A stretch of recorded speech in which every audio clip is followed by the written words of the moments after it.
As you know, the whole reasoning behind Trump's threats against Venezuela, the threat of decapitation strikes against Maduro, the threat of regime change, the threat of total war on the country is coming under the guise of saying, well, Maduro is a narco terrorist, he's a narco trafficker, he is the CEO of Cartel de Solis, Tren de Agua.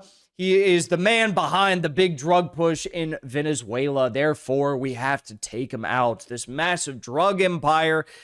But actually, if you look at the official U.S. government stats, couldn't be further from the truth. Venezuela is not a large pusher of fentanyl or cocaine into the United States. It's like 0.3% of all cocaine or fentanyl that ends in the United States comes from Venezuela. So it's virtually nothing.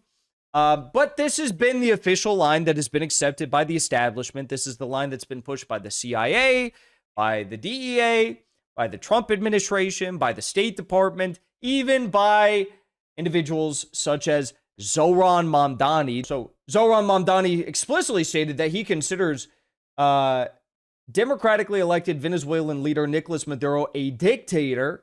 During his 2025 mayoral campaign in New York City, he affirmed his position in an interview stating, I believe both Nicolas Maduro and Miguel Diaz-Canel, Cuba, are dictators. Mamdani described Maduro's government as one of repression that has stifled free and fair elections, jailed political opponents, and suppressed the free and fair press. So you have Mamdani, who's doing the work of the CIA and greenlighting Trump's illegal war. I mean, this guy's supposed to be opposition. He's greenlighting what is going to be Vietnam 2.0 in Venezuela. Now, the interesting thing about all of this is at the same time, we are seeing the Trump administration exert maximum pressure on every single anti-imperialist government in Latin America.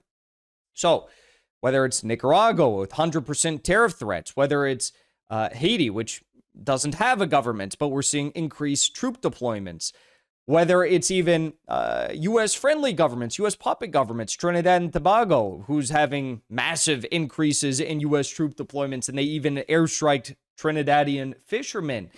Whether it is, who else do we have? Colombia, whose president was stripped of his U.S. visa and whose entire family was sanctioned by the Trump administration, placed on OFAC.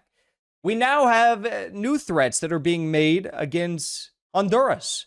Now, Honduras is currently led by a socialist government, not socialist to the extent that we think of with Venezuela, not that hardline, not that anti-imperialist, but like Venezuela, Honduras offsets this socialist leadership by way of making sure that the U.S. is their top import and export trade partner, just like Venezuela. So Honduras, as a leftist leader, leftist socialist leader, if you will, you can call it that. And they have very good relations with China, very good relations with Venezuela. In fact, the daughter of the president, President Castro de Zelaya, her daughter, who's also a member of parliament, I met while in Caracas. So this is a very strong political family inside of Honduras.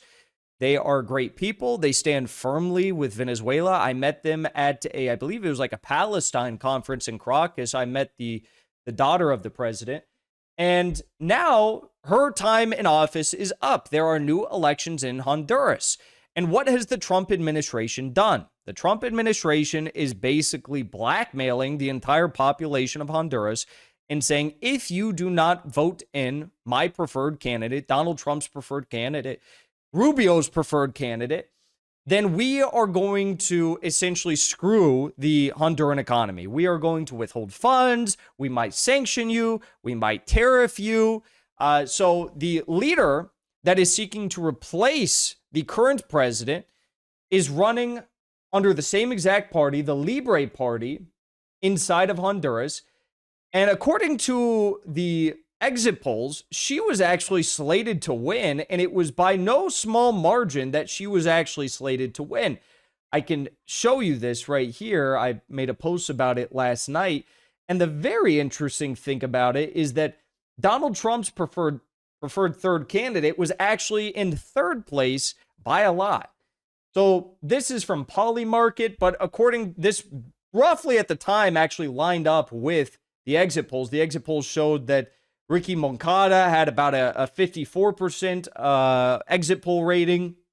Salvador Nasrallah, who was not Trump's preferred candidate, but also, U.S.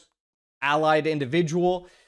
Salvador Nasrallah had about like some 20% in the exit polls. And then Asfuda had a very low, like 12, 10, 9% in the exit polls, which is so interesting because now Trump's preferred candidate, Asfuda, holds a slim lead in the Honduras presidential election after Trump backing. So Asfuda was backed by Trump.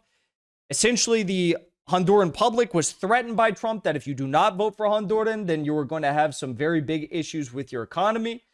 Asfuda leads with 40% of the votes. Nasrallah follows closely with 39% of the vote, meaning that the left socialist incumbent-esque candidate, the individual who's trying to replace the Zelaya administration for the Libre Party, is not even in the discussion of winning this election anymore. Nasria Asfuda, the Conservative National Party candidate, backed by U.S. President Donald Trump, led Honduras' closely contested presidential election with 56% of the votes counted. Preliminary results showed on Monday as the gap between the leading candidates narrowed. Now, why is it that Donald Trump was so caught up in pursuing the victory of Asfuda rather than Nasrallah? The answer is quite simple. The U.S. seeks to have total dominance, total regional control of Central and Southern America. And, well, if you really believe that Trump was opposed to the idea of drug traffickers being freed, the Maduro drug traffickers having any authority in the continent, you got another thing coming. Because this is all about implementing the agenda of Rubio and his cohorts, who represent varying factions all across Central, Southern America, and the Caribbean. Now, Rubio and his cohorts are closely associated with a man that was actually imprisoned in the United States for many years, Juan Orlando Hernandez, who is the former president of Honduras. He's serving a 45-year prison sentence in the United States on drug trafficking and weapons charges. Donald Trump is about to pardon him. So let me just say that one more time. Donald Trump is waging a war on Venezuela because he claims Maduro is a narco-terrorist, but at the same time, he just rigged the elections in Honduras to put a man in power that comes from the same political party as the former president of Honduras, Juan Orlando Hernandez, who's serving a 45-year prison sentence for drug trafficking as the president of Honduras formerly, and Trump is going to pardon this guy. So Trump is pardoning a convicted drug trafficker from Honduras because he represents U.S. interests, but he wants to do decapitation strikes and murder the entire family of Nicolas Maduro and overthrow their government because he's making up these fictitious claims that Maduro's a drug trafficker. Insane. Donald Trump has said he will grant a pardon to Juan Orlando Hernandez, the former president of Honduras, who's serving a 45-year sentence in the U.S. on drug trafficking weapons charges. Quote, I will be granting a full and complete pardon to former President Juan Orlando Hernandez, who has been, according to many people that I greatly respect, treated very harshly and unfairly. Thank you for the attention to this matter. In March of last year, Hernandez was convicted in U.S. courts of accepting millions of dollars in bribes to protect U.S.-bound cocaine shipments belonging to traffickers he once publicly proclaimed to combat. Speaking during closing arguments at the trial, Assistant U.S. Attorney Jacob Gutwillig said Hernandez had paved a cocaine superhighway to the United States. But, he's friends with Rubio. He represents our interests. He's one of us. He doesn't belong in prison. He belongs in the Beltway. He doesn't belong in prison. He belongs at some lobbying firm. You see how this works? Right? They put Asfuda into power in Honduras. They get rid of the leftist socialist government. They get this guy out of prison.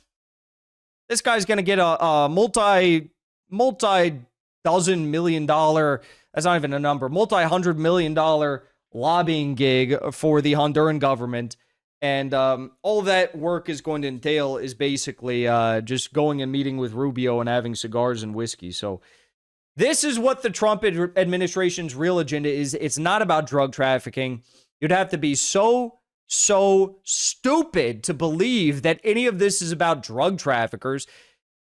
If Maduro was a drug trafficker, he would be a CIA asset. If Maduro was the top drug pusher of cocaine and fentanyl to the United States, he would be a CIA asset. That's the only reason that we know definitively he's not a CIA asset, because according to the U.S. government, Venezuela doesn't actually push much of any drugs, cocaine, fentanyl, or anything else into the United States. The real drug traffickers, like Mr. Hernandez, are sitting in a U.S. prison right now, being freed because they serve the broader U.S. strategic interests in Latin America. So it's not rocket science, folks.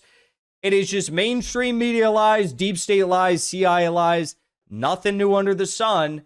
It's a repeat of what we've seen for decades. Before you leave, I want to say thank you for the support, because after 2 years of being banned, we are finally back home on YouTube. So be sure to subscribe to our channel and also join as a member on our channel using the link at the top of the description. I rely on the generous support of viewers like yourself to get the truth out to as many people as possible. You can also support the show on Locals or Give Sin Go. The mainstream media and the powers that be are never going to stop attacking us for bringing the truth to as many people as we do. Thank you so much for your support.